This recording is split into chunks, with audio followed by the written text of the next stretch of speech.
South Carolina has been at the mercy of some tough breaks to begin the 2025 season.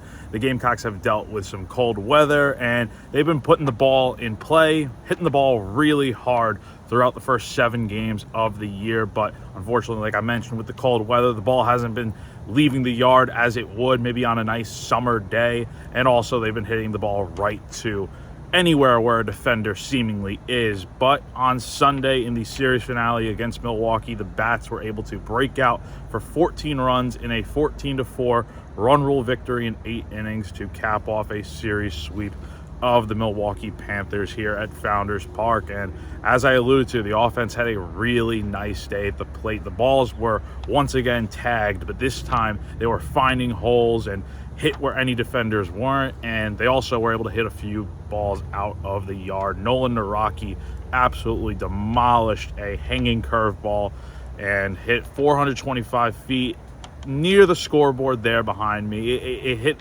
on the concourse, but it was an absolute tape measure shot. And then Ryan Bakes, who got the start at catcher today, had 3 RBIs, hit a 2-run homer in the late going, and that was his big hit of the day. And those were the only 2 homers for the Gamecocks, but they hit a lot of hard hit balls today. Right out of the gate in the first inning, Blake Jackson and Ethan Petrie went for back-to-back RBI doubles, and both balls were just absolutely scorched. And the Gamecocks had 13 hits today. 8 of the 9 starters, the only one being Kennedy Jones, had a hit today. Will Tippett was phenomenal at the bottom of the order. The summer of Tippett is finally arriving, it feels like, and he went 4 for 5, like I said, and had a really solid day at the plate. 2 doubles, 2 singles. I mean, what more could you want from your 9-hole hitter? And there were a lot of lineup changes made today. Like I mentioned, Bakes got in there. Tippett got in there. Blake Jackson returned to the lineup today. You got a lot of different faces in there.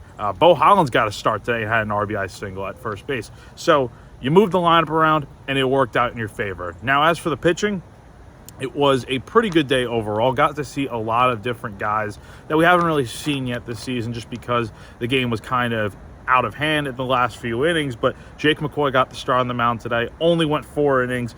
Kind of had some command issues, I would say, today. He only made 1 mistake, giving up a 3-run homer in the second inning. But other than that, he was really solid. 8 strikeouts, 3 walks, 2 hit by pitches, and he got up to 76 pitches, and then Maneri wanted to take him out. And I'll get more into why that was here in a second. And then Ashton Crowther pitched 2 shutout innings.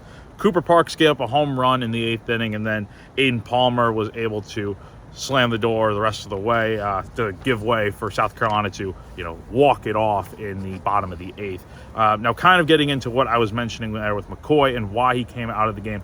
Paul Maneri did say after the game it was mainly due to the pitch count because, like I said, he was at 76 pitches, but also for the fact that they're probably going to need him to make his start one day earlier as opposed to when he normally would, which is just Sunday to Sunday. So that means most likely he'll be starting the middle game of the Clemson series, which in theory would move Matthew Becker up to the Friday spot.